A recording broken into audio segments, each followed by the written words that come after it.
listener production.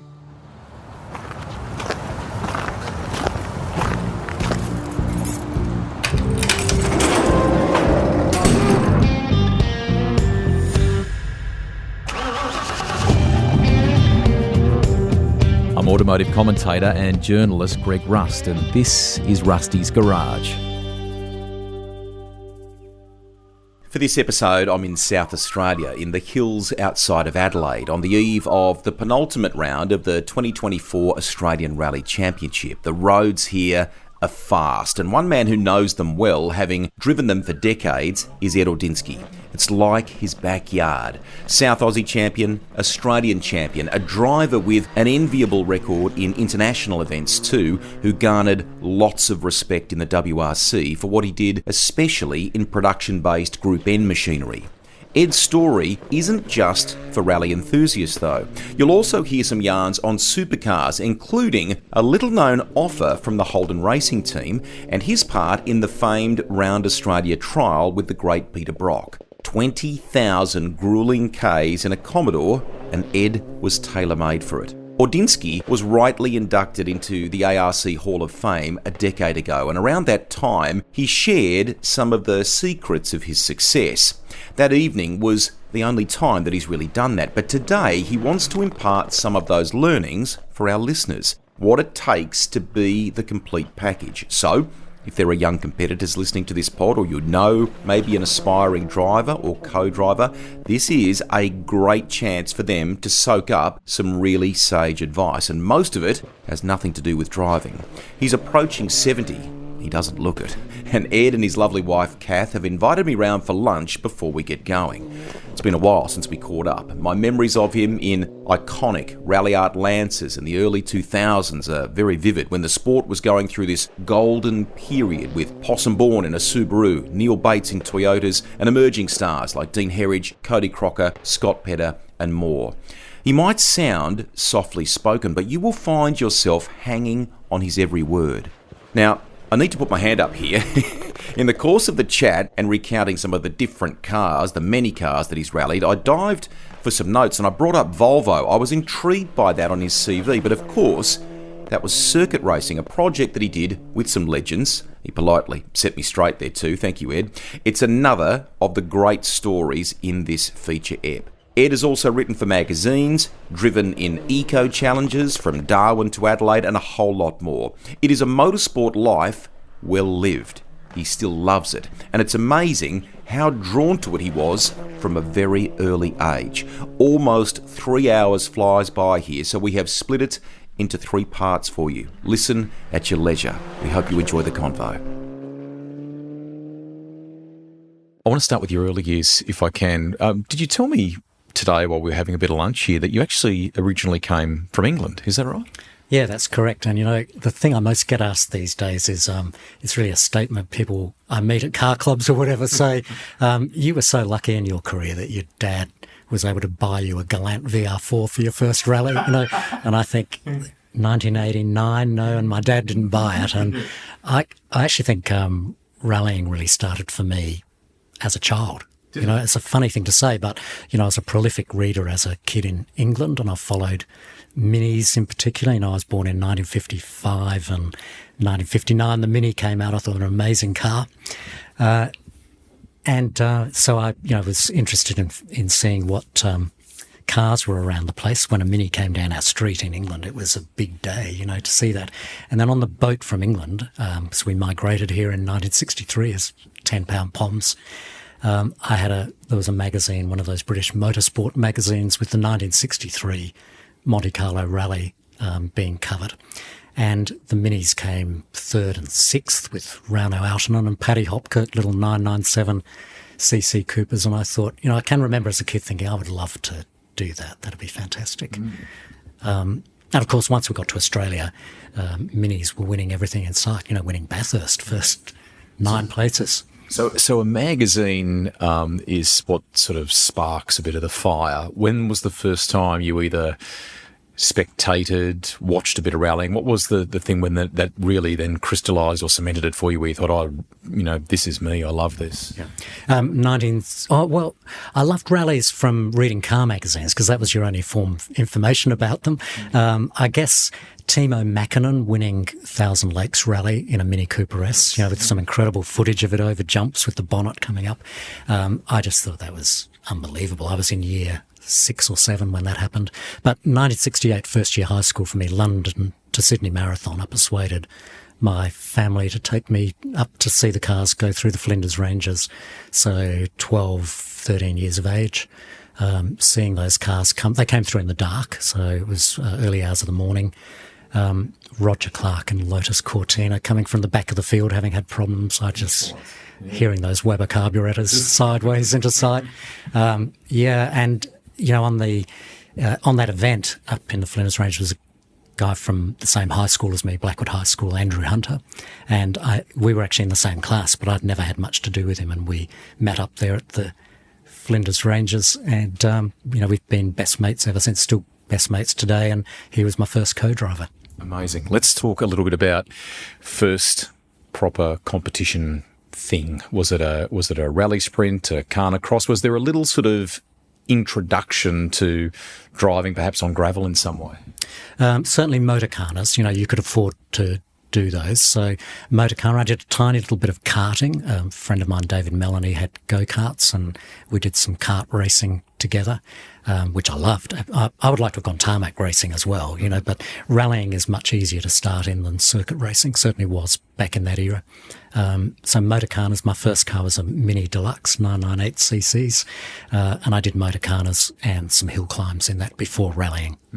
The rally car, you start your incredible career in a Toyota. I think you spend $200 on it, which is probably quite a lot of money for, what were you then, university student? First year uni for my Corolla, yes. What were you studying back then? I was doing a Bachelor of Education because really the only way I could afford to go to uni, or my family could afford, because we're a family of 5 children and single wage, etc., from my dad, was to get a scholarship. So I was fortunate to get a scholarship from the education department. So it paid your uni fees plus an allowance to live on. And then I worked in a service station to get the money to buy the Corolla KU10 1968 model. As you say, $200. I spent nearly $700 in total to make it rally worthy. So I got that going in 1970, built that in 73, 74. Yeah. What mods were either on it? What mods did you make to it and so on? Well, over a 3-year period, a few, but first rallies completely standard. There was I went to Flinders Uni. There was a university car club. I met a guy a year ahead of me at uni who was competing in a Renault 10, David Vaudry, and my little Corolla kept dropping onto 3 cylinders before I even took it to a rally.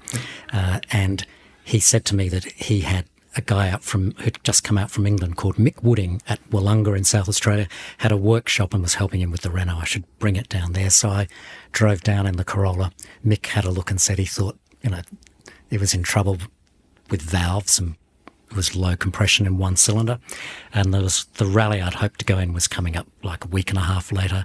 He said, look, you could drive it in the rally and make it all the way through, but I'll bring my car and trailer just in case you don't go very far. And I went in the rally, it made it all the way through, no particularly great result, but Mick prepared with me every single rally car from then on and even Rally Art had Mick come out and do events, and he was at my very last rally. It was a wonderful relationship, and Mick's 80 now, and fair to say, I wouldn't have been able to go rallying without that meeting through David Vaudry. Amazing. You have, when you look at your career, lots of things stand out in terms of longevity of partnership with Mitsubishi. You talked about the early meetings and friendship around co-driving and so on, what you've just detailed. Then what's is that? That's, I think, a reflection of Ed Ordinsky, the person, clearly. I think it's it is. It's also for sure, that's been the case. Absolutely, I can see that pattern. But, a big factor is being able to build a team around you, and whether that's professional level or as amateurs out of necessity. Motorsport is a team sport. You can't just front up and drive and not be looking after the people who are working on your cars, and you get that reciprocated. Of course you do. So I always viewed it as a team sport, and I think to Chance Discovery, Mick, who is fantastic, it worked for Lotus in the UK and all sorts of things, was terrific. His son single-handedly prepared our VR4 that we took to a Rally Australia win in 1991 because, we were competing overseas at the time, and that car needed to be done, and his son Mark took care of that car, so it was just terrific. When did it go from, actually, come back a little step. The Ed Audinsky I've always known has always been well presented in the way you speak, the way you dress and so on. What was the 1970s university spec Ed Audinsky like? Are we talking, flares and long hair? What were you like back then? Very long hair, handbrake turns everywhere, try to drive my Corolla as sideways as possible. Look, I am renowned as, being a straight, tidy driver, but the Corolla, I soon realised, 1100 cc's, 60-odd horsepower or something, every time you threw it sideways, you came out 2 gears slower, out of the corners. So I did have to drive that really, really straight and tidy. But a big turning point from that point of view is when I changed from the Corolla to a rotary Mazda. Mm-hmm. And I went to the Mazda because, every rally driver wants to be backing it in and power oversteer and all that kind of stuff. And what are we talking here? RX2, Capella? What RX2, yeah. So, I thought, what's the fastest, cheapest car I could get? And those rotary Mazdas, as collectible as they are nowadays, they weren't worth anything back then. You could buy them for a couple of $100. And they were fast, really, really quick cars. So I got the Mazda. I drove it sideways everywhere. People used to go, you're driving in the Mazda is awesome. So you're constantly getting feedback that you're fast. But I still wasn't up the front of state championship or anything in it. And then there was, I might have been top 3 or 4 or something on a couple of events, but I used to break things on it all the time and go through tyres like everybody you hear about, isn't it? But there was a rally school organised here by Ivor Stanellis as a young man back then, and Jeremy Brown, and they had Colin Bond, George Fury and Greg Carr as the instructors. What a roll-up of instructors. Yeah, and that was in the days of the Works Escorts and Nissans. And I was assigned to Colin Bond initially, and the way it worked was the instructors had a drive of your car, and then you took them for a drive in your car. And I think they drove your car just to make sure it was safe to get in. So Colin was my instructor, and he walked over to my Mazda, which by then had a ported 13B rotary with a big downdraft Weber and limited slip diff, and still a fairly standard car, but it was fast, like seriously quick. And we walked over and he said, "Is that your road car?" And I had actually been driving it to work, and it had standard seats in it, this orange, it was lime green with orange seats, like the standard car. And Colin got in to drive, and the seatbelt was a little bit too tight for him. He's slightly bigger than me. And he said, I don't think I'll bother with that. And he put it in first gear and fired it up, and he just floored it and sidestepped the clutch. And it launched, it was a little tarmac start onto a gravel road. It launched so savagely, he jammed the brakes on and said, "I think I better put the seatbelt on straight away." It was just, because it had 240 horsepower, so it was probably like a BDA in power, but nowhere near the brakes or handling. But he had real trouble driving it because it was overpowered, underbraked, terrible suspension. And he got it back and he goes, "I'm interested to see your driving because, you know, your car needs so much work. You know, it's difficult." And I took him around. I could manage it because I'd been driving it. You know, I don't blame him for not being able to. But he basically said, "You know, I don't know what to say till we sort that out. But Greg Carr has done a rally in a rotary Mazda. You should speak to him in the lunch break. I'll get him to come over." And Greg spoke to me and said, "You know, the problem with those Mazdas, it's really hard to drive them straight. And you're fast if you go straight." And people would go, "Greg Carr in an Escort straight?" He goes, "I go sideways in all the spectator areas, but it's such a powerful, easy to go sideways. You've got to control that all the time and drive as straight neat as you can. And he said at the end of the school, you know, we all got rides in the works cars. It was an incredible school. And Greg said, make sure, although you're with Colin, make sure, come over and come for a ride, because I'll take you not for the awesome ride, I'll give you the straight, as if I'm competing ride. And it was an incredible lesson. You know, it was just so committed, so letting it load up on the front wheel, not backing it in. You know, every time he stood on the throttle and it moved sideways, he'd kill the slide straight away, throttle control. You know, it was just, that made a big difference to me. So, you know, the Corolla taught me that you've got to be neat and tidy. I didn't realise how tidy the real Top Guns were in the really powerful cars until that ride with Greg and talking to him. So I kind of thought from that day, I'm going to turn, you know, being neat and tidy into a fine art. And so, you know, that really started me on that trajectory in the late 70s to being tidy. And, you know, after that school, I won my first ARC stages in the same Mazda outright against the BDAs and the Works Nissans. Won 2 stages in South Australia here, won rounds of the state championship. So it was a real turning point, and I was focused on driving straight. What a great yarn that you've just shared then, because clearly that piece of advice really resonated with you, and it became one of the hallmarks of your career and what you did. What transpires here? Because in this early phase for you between Corolla, Mazda and so on, there is a bit of a roll call of cars, isn't there? I mean, there's Datsun 1600s, there's maybe a 1200 coupe and all sorts, isn't there? Yeah, I went Datsun 1600 after the Mazda because reliability was the big issue with the Mazda. And I could see the guys running Dattos, you know, they were so much more reliable.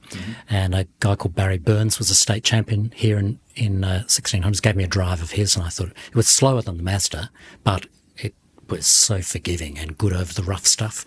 So I built up what you'd probably call very much, you know, clubman spec Datsun 1600. So what are we talking? 2-litre twin side drive Webers? What did you have? Yeah, I bought a brand new L20B engine from the factory because the Bluebird was still in production, and it was I don't know, $600 or $700 for a brand new engine. So it started with a brand new engine. I had a Hollinger 3-gear gearbox, which is where you could get from Peter Hollinger first, second, and third gear cut to be close ratio, but you still had your fourth and fifth gears of the standard car because in South Australia you need really good top speed. So for the fast roads here. For the fast roads, yeah. So you couldn't have a 1 to 1/5 or something. And a limited slip 4.8 75 LSD in it. And in that car, I just thought I want to have, you know, 3 seasons where there's no reliability issues and I can just focus on the craft of rallying. And that was kind of the first time I thought, you know, having won some ARC stages, maybe I can do this. You know, I might be okay as a driver. But what can I do to kind of try and be a champion when I haven't got access to the fastest cars or the budgets to run? And that's the first time I can kind of recall sitting down and thinking, you know, what really makes you a champion over and above being a fast driver in a fast car? I've got this nice, easy to drive, forgiving car that's capable of being in the top 3 or 4. What can I do to kind of get some wins out of it that is not modifying the car and working on it night and day and all of that? Well, I needed sponsorship and I needed to keep building a team around me other than Mick Wooding, you know, and my mates with trailers and so on. So that's what I focused on with the Datsun 1600. It was the first time I really thought, you know, what are some things I can do to try and win events without, and I never touched the vehicle modification-wise in 3 years. But this is, I think, going to be a reoccurring theme in this conversation, and it's wonderful that you are headed down this path. Firstly, the sporting mindset is what intrigues me here, because one of the takeaway things of what you just said was about being a champion driver, not just being a fast driver or a stage-winning driver or whatever. It's you know, a couple of things that obviously started or began to stand out for you that you needed to do. Is that right? Yeah. And you know, the first of those was pace noting. In South Australia, we had pace notes even, you know, in my rotary Mazda. So I realised, you know, obviously the benefit of pace notes, but really studying the craft of how to make pace notes work for you. Did you have a system? What was yours? I was 1 to 10. So, you know, I'd studied what systems were being used overseas. And people in Australia were tending to use that 1 to 6 system with the direction before the number, so left 5 into right 6. But I was looking at, what they were doing in Finland and all over the place, and it seemed to be a rule of thumb you could see across all the systems, because even those with 1 to 6 have halves and things, that maybe 10 was good. And I thought I would put I wasn't the first to do this, but I thought I would always put the number first. I think in Australia I'd been, I'm the first person I know of who did that. There may well have been others. But to me, the number needed to come first for a couple of reasons, is that you usually can see where the road's going. So right to left is not as critical as the grade of the corner. You can rarely tell the grade of the corner, but you can usually tell the direction. So I'd like to hear that first. And that's a big factor, because sometimes in the heat of the moment and the noise in a rally car, you might just hear 9 or 10, but that I was going left to right. You'll just get it. The left or right, I'll work it out, but I need to know whether I can stay hard on. And actually, by your input, then is, it's pace notes are about making you go fast, not find out where the sharp bits of the road are the dangerous things. If you've got to slow down for a hairpin, well, just slow down. You win rallies on the 8s, 9s and 10s. You win by being the fastest. So this is all to do with pace noting. You win by being the fastest down the straights and the fastest over the high speed corners, crests, etc. You'd never win a rally on the hairpins. But what does a typical rally person think? It's all about, the big Scandinavian flick into a hairpin, isn't it? Where the spectator points are. But in reality, if you ever data log your speed in the middle of a hairpin, your grandmother could drive around just about as fast. Usually the cars are almost stationary for a moment, but it's you win on these, where you can still keep going 180 or whatever. So you need that in your pace notes. So it's far more than just your number system. It's about you want, first and foremost, your co-driver to tell you, is there a big straight coming up? Over this blind crest, have I got 300 metres? So you always want to have, 10 right over crest, 300 emphasised. So my co-drivers would always say that, 9 right over crest, 300 means get ready to be really tidy through this corner. He's got 300 metres of speed the other side. And they're really relaxed in bringing it down when you're braking for a hairpin or something. So you don't ever have in good pace notes all these cautions for off camber for tight corners, because you might as well just hear, slow down, you idiot, there's a sharp corner. That's all you need, because it's not a speed up scenario. So that whole, in the Datsun, I really studied that whole scenario of how to get your pace notes to get you to enter the straights as fast as possible and win down the straights. We're going to bounce around each of the topics as we float through the conversation here. Firstly, the thing that immediately springs to mind is this is probably early 1980s. How are you kind of figuring out what they were doing in Finland and places like that with this sort of system? And I can remember seeing a great old story, and it might have been from the Group B rally era, and one of the drivers talking about how the co-driver paints this almost movie script for you, the driver, and you have to commit to that movie script knowing what is going to almost unfold in front of you. And that was like a great description, I thought, of what was coming up ahead on the road. They're telling you the movie script more or less in some respects, aren't they? Yeah, exactly, because they can't, if the co-driver can see what they're calling, it's too late. It's no use, because you can see it yourself. So you are creating that mental picture. And I guess what I was referring to just a moment ago is more saying that mental picture needs to be grabbing you by the scruff of the neck and saying, wake up, there's an opportunity to go fast after this corner, after this, whatever the obstacle is, corner, crest, creek crossing. If it's going to be speed up, now pay attention. If it's going to be speed down, I'm going to speak quietly and just slow up and listen to whatever it is. So it's as much about the note as it is the delivery of the co-driver and how they intonate, or how the voice is used in that process. Absolutely. You had to work with your co-driver to say, we're going to set this as the priority. We want, if there was somebody out with a radar gun on every straight, we want to be the fastest car through that at the peak speed. And if there's a radar gun on the corner, we want to be fastest entering the straight. How do we write and say pace notes that cause us to do that? And I still think majority of competitors still aren't writing their notes with that perspective. They're still just focused on getting the shape of the road right and making sure they don't fire off into the shrubbery on sharp difficult things. Yeah. There's lesson number one. So play along as we go here in the podcast. As I move forward a little bit in terms of your life and time, right? Are you now working as a school teacher? Where are you? This is sort of weekend pursuit still. Is it almost at the point where you're starting to think about, I'd really like to make this, more professional than that? You mean back then? Back then in the early 80s, I'm assuming we're at this stage.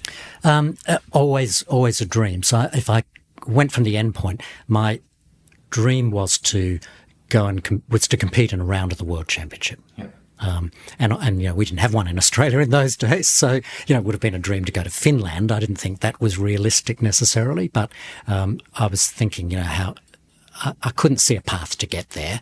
But it was a dream, and your dreams are important to you, aren't they? So that was it. How could I, in terms of turning it professional, I certainly thought about that with the Datsun. But how do you make that? How do you make that jump? How can you make a career out of this? And one thing you have to be able to do, and this is one of the hardest things, is you're spending all your time doing your regular jobs. You can afford to go rallying, and then your spare time is spent working on the car and getting it ready for events. How do you get rid of the working on the car one? Because you can't get rid of your job. You've got to keep working. So part of that is that whole team building thing and working with sponsors. Certainly with the Datsun, I got my first sponsors for good product, but it's not true sponsorship compared to cash. You've got to start somewhere, learning how to knock on doors like that. The learning that business side of motor racing, and that's another thing that a young driver needs to learn, basically, don't they? Yeah, correct. And I got some initial sponsorship from Pedders, from Kevin Pedder in South Australia. And when I built the Datsun, and this was a good lesson for sponsorship as well, the only event left in the season when I built that was a rally sprint at Truro. It was a one-off, might have been run twice or something, and it was called the Bridgestone Truro Sprint. And I didn't have any tyres for my Datto, so I went to the Bridgestone store in the city and asked a guy there, Maury Button, who was the store manager, and it was a company-owned store, if I could get some Bridgestone tyres, seeing as they were sponsoring the event. And so I got them. He said, I'm going to be at the event because we're the sponsor. I'm giving out the trophies, etc. And I won the event. And, he said on the presentation podium, the only car in the top 10 on Bridgestone tyres, and it's won. And afterwards he said, come in and we'll talk to you about doing some sort of deal. So I had Bridgestone on my cars for a very long-running sponsorship around Australia, Commodore, everything. So that grew to be, professional sponsorship with endorsement services and all that kind of stuff later in my career. But it still grew from buying the sponsor's product on an event.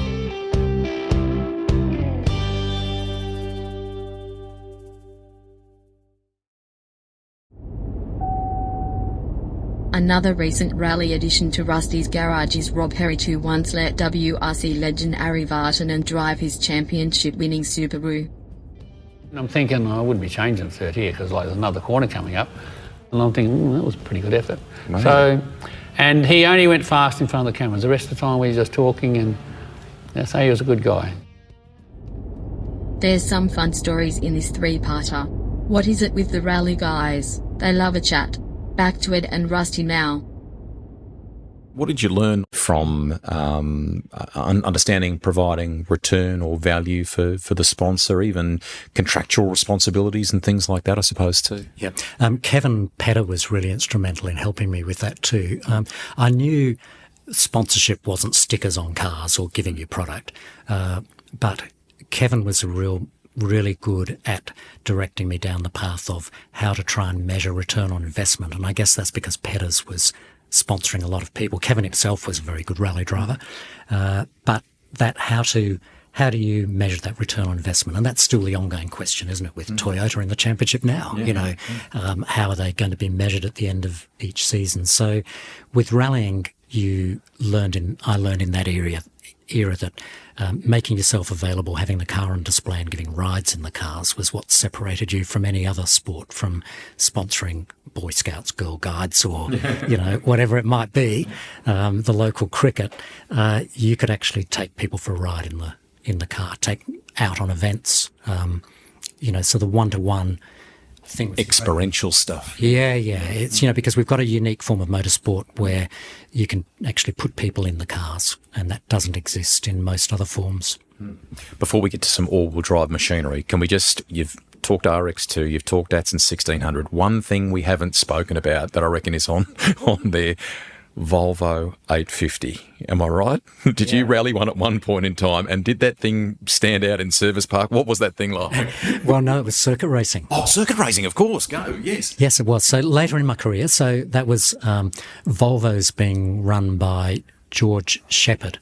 And it was the year also where I think Jim Richards was running like a in the Super Tourer or something or other, was it? Yeah. So that Volvo was around, but they prepared some cars for the Bathurst 12-hour race. For the it was the 12-hour race held at Eastern Creek. Correct. Oh, yeah. And 95, I would have thought. Dick Johnson would have been in a Mazda RX-7 along with John Bower and things like that. Yeah. So the team was Peter Brock in one car, and myself and Wyn Percy in the other one. So, I was teamed with Wyn, which was extraordinary. But by then my career was well and truly professional.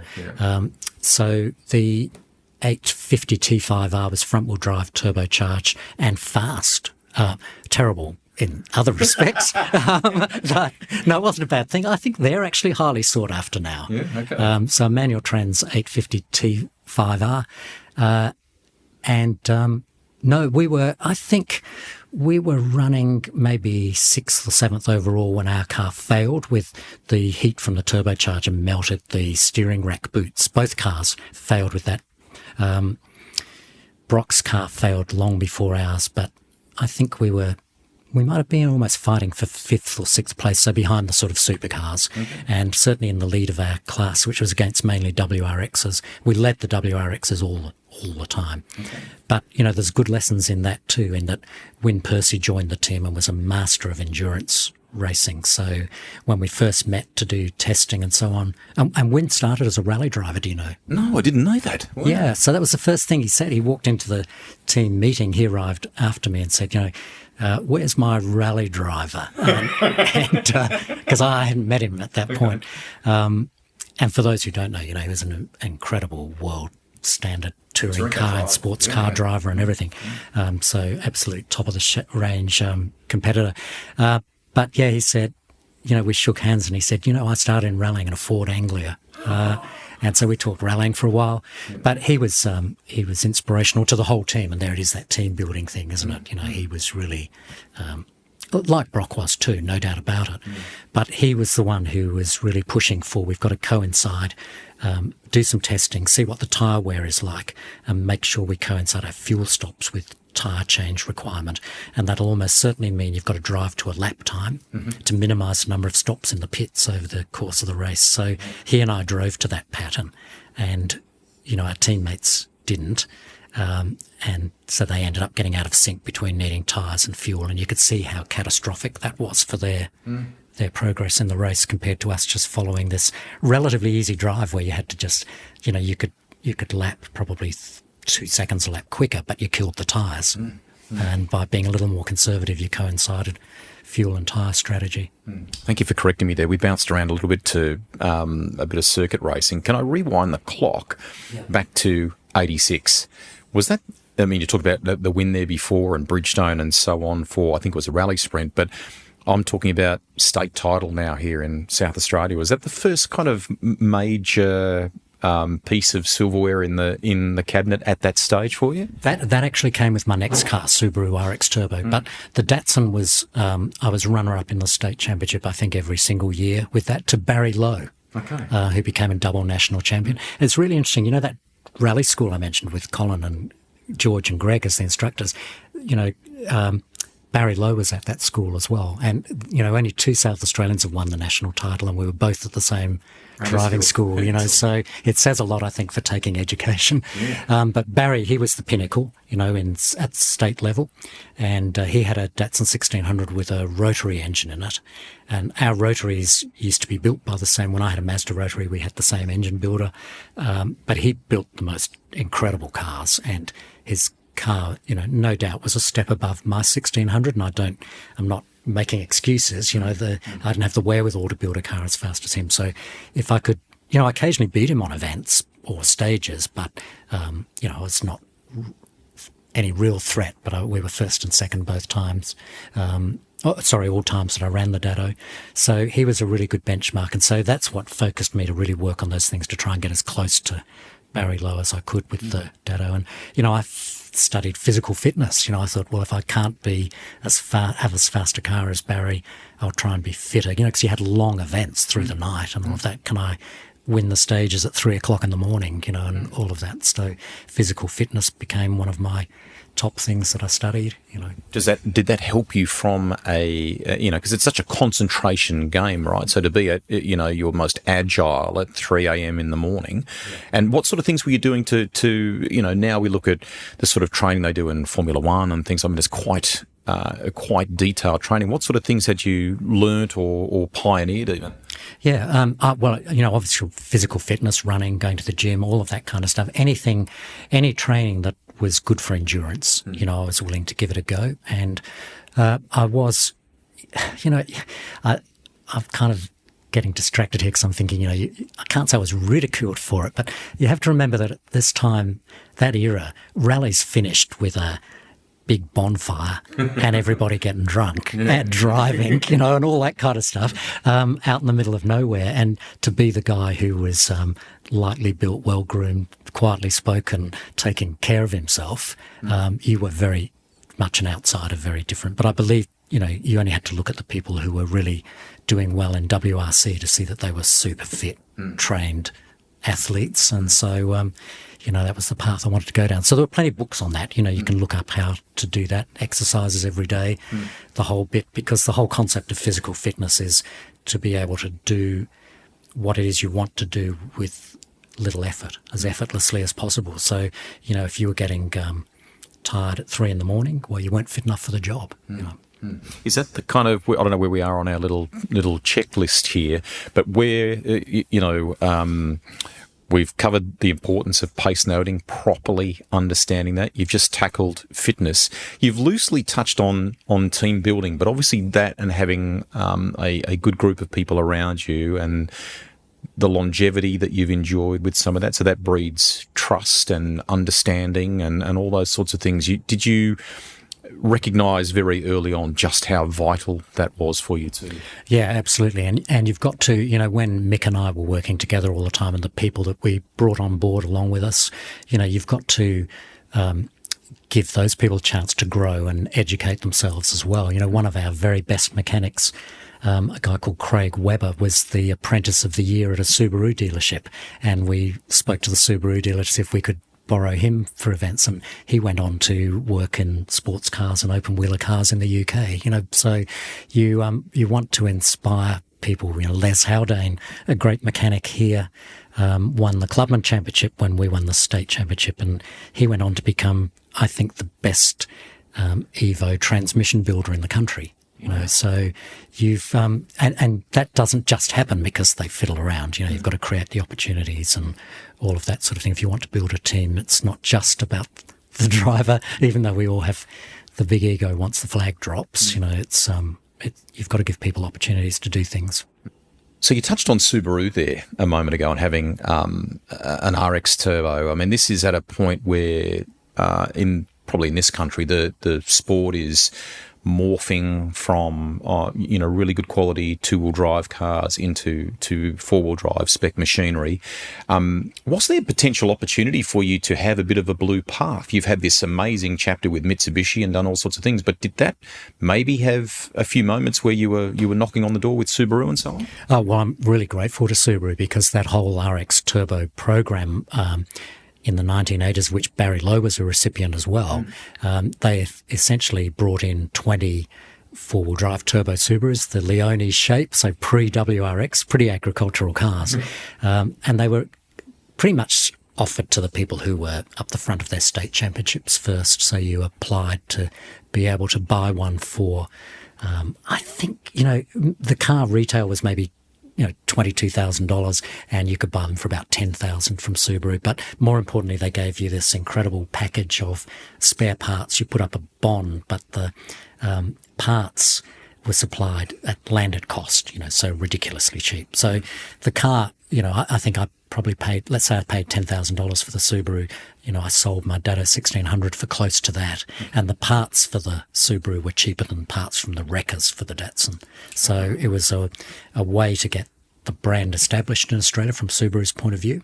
There's that return on investment, isn't it? Let's get the cars out there in the hands of drivers who are already winning events.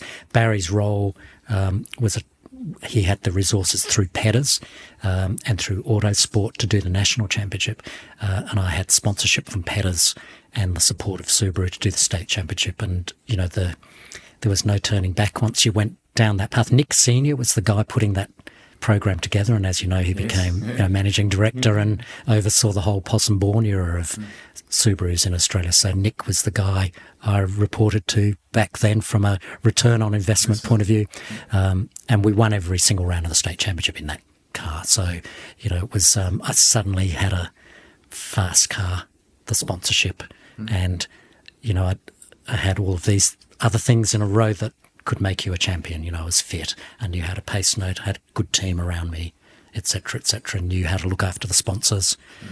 So the Subaru really, I was, earning a living from driving in the Subaru. I was still doing some school teaching, but my career was on its way to full-time. So you'd had dreams of Finland or international competition at some stage. Are you now starting to set goals to say, righto, my next thing is Australian Championship or key events in this country, and then maybe we might go to a New Zealand or whatever? Are you starting to think a bit like that? Are you noting it down on a board in your office or something? What are you doing there? Yeah, very much so. So I was going for the dream of doing a round of the WRC. And I spoke to Kevin a lot about that. Just, he was a mentor to me, no doubt about it. And there was a round of the Subaru, the job was to win the state championship. After that, how's that going to help me get into a round of the WRC? No idea. So I didn't have the resources to do the whole ARC, but I was able to get individual sponsorship to go and do selected events. So if you look back on my career, I did odd ARC rounds here. Was it a Sander Rally Canberra and stuff like that too? Or? I did a Sander, yep. Yeah. I did that with Mark Nelson, with whom I went to win the ARC with in 1990. But Kevin and I did a lot of work on trying to get over to the Olympus Rally in the United States, because we thought there's an opportunity to do, because so Kevin was on board with doing a round of the WRC. We thought, being a first event in USA or a unique event, we could get the money together to do that and take the Subaru across and do it. And I really thought it was going to happen, but we failed at sort of the last post with getting the budget fully together and the logistics. And it was very shortly after that the first WRC for Australia was being discussed. So talking 87, thereabouts. So, I just suddenly thought, well, there's an interesting thing. If we get a round of the WRC here, then that's the goal. How do we get to that? And it's fair to say, even while I was still competing with the Subaru, that's what I was working on. Okay. Tell me, before we move to Mitsubishi here in the next phase, what that Subaru was like, because compared to a modern-day WRX, it's probably, very early in the stage of them around four-wheel drive technology, a very different beast to what you'd driven in terms of the 1600 or even further back in the RX2. Did it naturally seem to suit you, that style of car, though, all-wheel drive and so on? I want to say yes and no. It's yes because of my learned driving style. So the Subaru rewarded the keeping the momentum up, driving straight. Everyone at heart is a throw it around, want to slide. So from a natural, not, but did the cars I had been driving, including the Mazda, so I can say Mazda Rotary actually taught me to drive really straight. Okay. It's incredible to say that because it's the most sideways car you've ever driven in your life. But by then I was so committed to the driving straight. But I never, I don't think anyone until they'd driven a four-wheel drive car realised just how straight you can drive and still be so fast and committed in them, and they reward them. Straighter you can drive them, the more it rewards you. And you just have to resist that rally drivers of my era and age, you all come from a blind rally era, and you put the car sideways, nighttime mapped events, because you didn't know where the road was going, so that you didn't fly off. You were already starting to turn. But, really in an ideal world, you would drive like a circuit racing driver. I mean, imagine if you were trying to qualify for Bathurst and you backed it in everywhere, you'd be utterly hopeless. The same applies on gravel. It's just you only get the one shot and you want to be on the limit, so you do overstep the mark a little bit so you know where the limit of adhesion is, because if you don't get to it, you can't just guess at where the limit is without creating the slide. So that's the only reason you should be sliding. But that kind of 15-degree slide or something is the maximum you should go to. And the Subaru is great at that. It had an open front diff, a limited slip in the back, and no centre diff, so totally locked in the centre. So it was terrible at taking hairpin corners. There's a good thing. They were winning everything. Yes. But the handbrake was on the front wheels and the diff was locked. So, every rally driver wants to be tipping it into hairpins at the spectator points. Well, can you imagine? It's like a Hilux, locked in four-wheel drive. They were abysmal at that. And it just goes to show that actually doesn't matter, does it? You still win rallies. If you can't get around hairpins, it doesn't matter. And interestingly, down the track, we had a lot of trouble with Evo 7. So I'm jumping now to the 2000s, where the centre diff in those cars, the homologated centre diff, was nowhere near strong enough. So they used to, when the centre diff is not strong enough, the car breaks traction at one end or the other. So you have this understeer or oversteer. And to get across that, to get Mitsubishi to pay attention to that, I got Rally Art to pump the hydraulics up in the diff so hard that the centre diff was totally locked. It could no longer take a hairpin corner or do a handbrake turn, and we won an event. Amazing. So the Subaru taught you that. Yeah. They were like, are you nuts wanting to lock the centre diff? And I said, lock it. If you can lock it, and I'll deal with it. And it was incredible. On the test road in New South Wales, Spencer Lowndes was usually my teammate. He was usually quicker than me in testing. We both went up and down the road as best we could, got our times, line ball, but he was a bit quicker. And it was a short test road, maybe, not even 2Ks. I went 3 seconds quicker with the diff locked. So chalk and cheese, So Mitsubishi finally realised that the centre diff in those cars wasn't man enough for the job, and, homologated, produced updated versions, etc. But it was never really good till Evo 8. Evo 8 had a total transformation of the way that centre diff worked properly. Okay. Evo 7 was always slower than Evo 6 on the test road, but for marketing reasons I had to drive the 7. Yeah. We'll come back to some of this. The technical insights are fantastic. Thank you. Quickly, you just sort of piqued my interest around nighttime stages, right? Because I've been at an event in New Zealand a couple of months back where they ran some really early morning stuff and some nighttime stuff on the Friday, and it's just the way the game is now. We don't see a lot of that.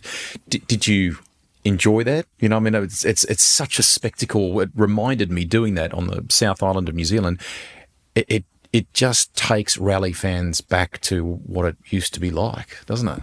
It is. It's fantastic. I think it's been...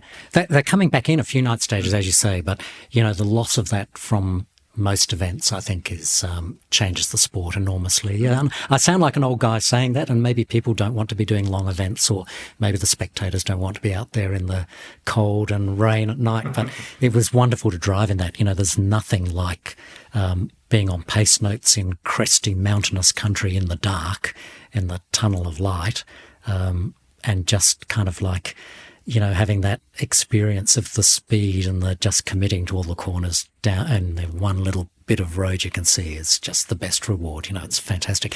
And, coming back to some of that other stuff we spoke about, like sponsorship, they were the things you could do with your rallying to, I had a very long-term personal sponsorship with Hella, and we used to do our corporate rides at night. And people who came to those still talk about it. They would have rather than having the launch of a new product in daytime, you had it at dinner at night and then went out in the rally car afterwards on the gnarliest road you could find with the lights on, and it was just terrific. Everybody stayed out there. We couldn't get people to get in the bus to leave the day. They wanted more rides and stand around the fire and, all that kind of thing. So there's so many things you can do with rallying, and I think if I was still doing it now, when I think the work I had to do in my career with no social media, how good would it be to be able to do the things you can nowadays?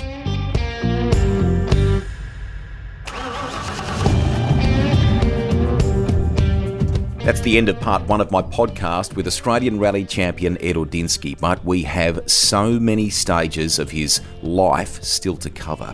From his international Group N success at some iconic WRC events to a chance meeting with his hero on some famous roads in Finland, working with Peter Brock and tackling the Round Australia trial, to some miles for HRT and the supercars conversations that followed, plus the cool cars in the shed and the industry work that he did when he called time on professional rally driving. That's all ahead in parts 2 and 3 here on Rusty's Garage.